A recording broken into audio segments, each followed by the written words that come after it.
Good morning, class 9th.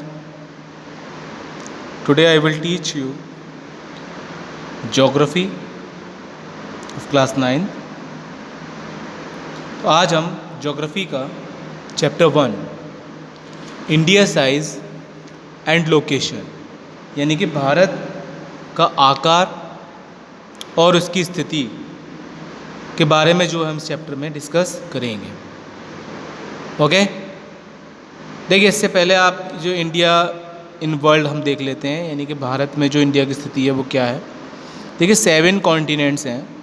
North America, Europe, south America, Africa, Asia, Australia and Antarctica.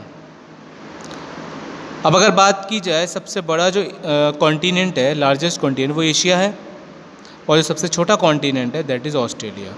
ठीक है, तो जो हमारा जो यहाँ पर येलो कलर का आप देख रहे हैं ये इंडिया है. ये किस कॉन्टिनेंट में आता है? एशियन कॉन्टिनेंट में आता है. ठीक है, तो चलिए इस चैप्टर की शुरुआत कर लेते हैं.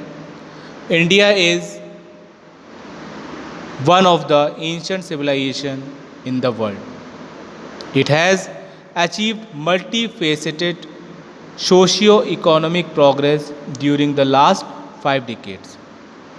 देखिए भारत विश्व की प्राचीन संस्कृतियों में से एक है और पिछले 5 दशकों में भारत ने कई आर्थिक रूप से और सामाजिक रूप में प्रोग्रेस की है, उन्नति की है.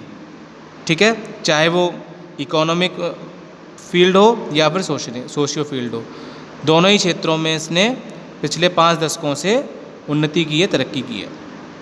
It has moved forward displaying remarkable progress in the field of agriculture, industry, technology and overall economic development. अब अगर बात की जाए एग्रीकल्चर यानी कि कृषि की, इंडस्ट्री, उद्योग, टेक्नोलॉजी मतलब तकनीक, तो इसने सर्वांगीण आर्थिक विकास में इसमें हर क्षेत्र में इसने क्या किया? प्रोग्रेस की है, तरक्की की है. ठीक है, India has also contributed significantly to the making of world history. और भारत का जो इतिहास है, भारत का विश्व इतिहास में भी महत्वपूर्ण योगदान रहा है. यानी कि जो विश्व का जो इतिहास है, वर्ल्ड हिस्ट्री है, उसके कंट्रीब्यूशन, उसके निर्माण में भी भारत का योगदान रहा है. ठीक है, चलिए अब लोकेशन, जो नेक्स्ट टॉपिक है हमारा लोकेशन है. लोकेशन मतलब स्थिति, यानी कि जो इंडिया की जो स्थिति है उसके बारे में डिस्कस करेंगे इस टॉपिक में. India as a vast country. देखिए इंडिया एक विशाल देश है, वास्ट कंट्री मतलब बहुत बड़ा देश है. Lying entirely in the northern hemisphere. देखिए जो हमारा ग्लोब होता है, ठीक है, इसको 2 पार्ट में डिवाइड किया जाता है, सदर्न हेमिस्फीयर और नॉर्दर्न हेमिस्फीयर. तो जो इंडिया है ये कौन से हेमिस्फीयर में आता है? यह उत्तरी गोलार्ध में आता है, यानी कि नॉर्दर्न हेमिस्फीयर में आता है. ठीक है, मतलब उत्तरी गोलार्ध में आता है. ठीक है, the main land extend between latitude 8 degree 4 minute north and 37 degree 6 minute north and longitude 68 degree 7 minute east and 97 degree 25 minute east. अब देखिए लैटिट्यूड जो होता है, हॉरिजॉन्टल जो लाइंस होती हैं, ठीक है, उन्हें बोला जाता है हॉरिजॉन्टल लाइन, जो हम इमेजिनरी लाइन जो हम ड्रॉ करते हैं, और लॉन्गिट्यूड होती हैं जो वर्टिकल लाइंस होती हैं. ठीक है, इसमें फिगर के जरिए हम समझने की कोशिश करते हैं. देखिए यहाँ देखिए आप ईस्ट में देखिए, ईस्ट में कितना है? 97 डिग्री 25 मिनट. ठीक है, और ईस्ट से वेस्ट की तरफ देखिए, वेस्ट में कितना है? 68 डिग्री 7 मिनट. ठीक है, और अगर बात की जाए नॉर्थ से साउथ की तरफ, तो नॉर्थ में 37 डिग्री 6 मिनट और साउथ में 8 डिग्री 4 मिनट. ठीक है, तो ये हो गया देशांतर रेखाएं हो जाती हैं हिंदी में अगर हम बोलें तो. ठीक है, और ये अक्षांश हो जाती हैं. यानी कि ये हॉरिजॉन्टल होती हैं और ये वर्टिकल होती हैं। The Tropic of Cancer 23 degree 30 minute north, और जो ट्रॉपिक ऑफ कैंसर जो लाइन होती है ये 23 डिग्री 30 मिनट नॉर्थ में है। Divides the country into almost 2 equal part, और ये कंट्री को लगभग 2 बराबर हिस्सों में बांट देती है। To the south east and the south west of the mainland, ठीक है, मुख्य भूभाग के दक्षिण पूर्व में और साउथ वेस्ट में, ठीक है। lie the Andaman and Nicobar Island and the Lakshadweep Island in Bay of Bengal and Arabian Sea respectively। अब देखिए जो मुख्य भूभाग के दक्षिण पूर्व में अंडमान और निकोबार द्वीप समूह बंगाल की खाड़ी में है, तथा दक्षिण पश्चिम में अगर देखा जाए तो लक्षद्वीप समूह अरब सागर में आता है, ठीक है। आप देख सकते हैं इसमें, ये देखिए अरेबियन सी, ठीक है। लक्षद्वीप कहाँ आता है? अरेबियन सी में, ठीक है। और अंडमान और निकोबार की बात की जाए तो अंडमान और निकोबार किस द्वीप समूह में आता है? बे ऑफ बंगाल, ठीक है, बंगाल की खाड़ी में आता है। Okay,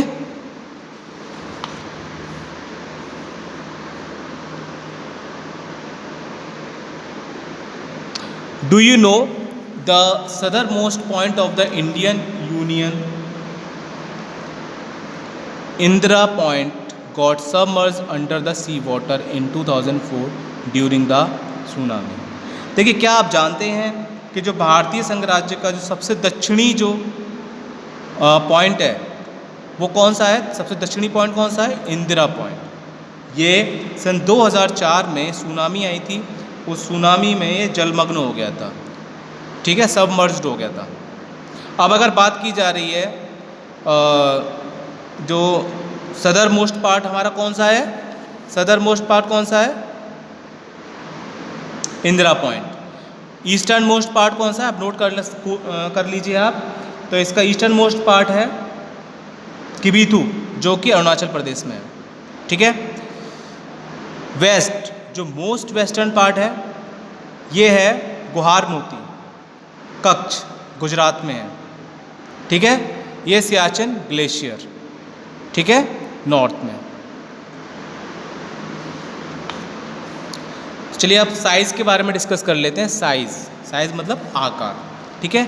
the land mass of India has an area of 3.28 million square kilometre. देखिए अगर भारत के आकार की बात की जाए तो भारत के भूभाग का कुल जो क्षेत्रफल है, लैंड मास है, वो 3.28 मिलियन स्क्वायर किलोमीटर है, ठीक है। India's total area account for about 2.4% of the total geographical. देखिए भारत का जो क्षेत्रफल विश्व के जो कुल जो भौगोलिक क्षेत्रफल है उसका कितना परसेंट है? उसका 2.4% है, यानी कि जो विश्व का जो ज्योग्राफिकल एरिया है उसका 2.4% है इंडिया का। Okay, from the figure 1.2 it is clear that India is the 7th largest country of the world. India has a land boundary of about 15,200 km and the total length of the coastline of the mainland including Andaman and Nicobar and Lakshadweep is 7,516.6 km। अब देखिए जो यहाँ पर चित्र दिख रहा है आपको 1.2, ठीक है, इसमें आप देख सकते हैं जो 7th लार्जेस्ट कंट्री है, तो 7th लार्जेस्ट कंट्री कौन सा है? इंडिया है, देख सकते हैं आप। रशिया सबसे बड़ा कंट्री है, ठीक है, एरिया इन स्क्वायर किलोमीटर है ये, तो रशिया सबसे बड़ी कंट्री है, ठीक है। और 7वां सबसे बड़ा देश कौन सा है? इंडिया। ओके, भारत की जो लैंड बाउंड्री है वो कितने किलोमीटर की है? 15,200 किलोमीटर की है। और जो कोस्ट लाइन है भारत की, ठीक है, वो उसमें अंडमान एंड निकोबार भी शामिल हो जाता है, तो ये कितना है?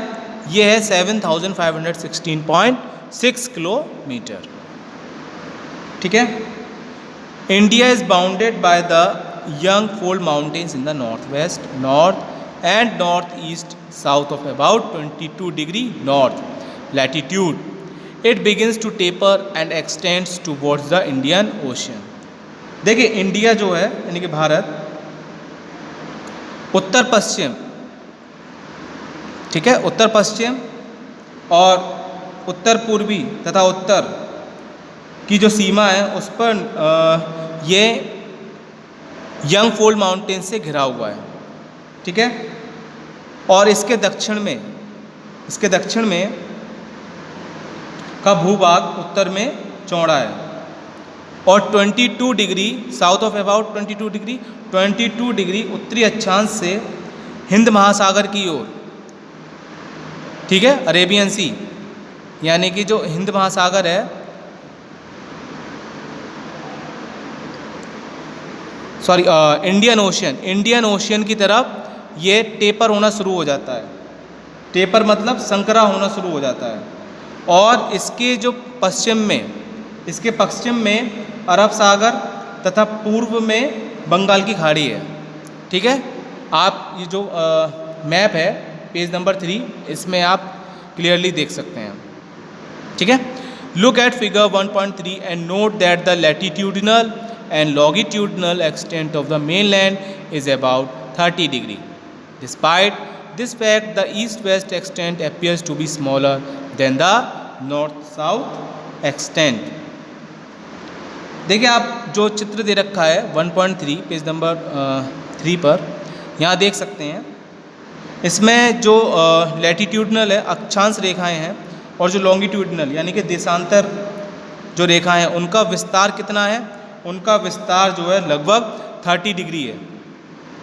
लेकिन फिर भी ईस्ट वेस्ट में यानी कि पूर्व पश्चिम का विस्तार जो है उत्तर दक्षिण का जो विस्तार है यानी कि नॉर्थ साउथ का जो विस्तार है उससे उसकी अपेक्षा जो है कम प्रतीत होता है, कम दिखाई देता है, ठीक है। चलिए तो इस टॉपिक के साथ ही हम यहीं क्लास को ओवर करते हैं। तो नेक्स्ट क्लास हम फ्रॉम गुजरात टू अरुणाचल प्रदेश मतलब जो टाइम लैग है यहाँ से स्टार्टिंग करेंगे। तो आज की क्लास को हम यहीं ओवर करते हैं।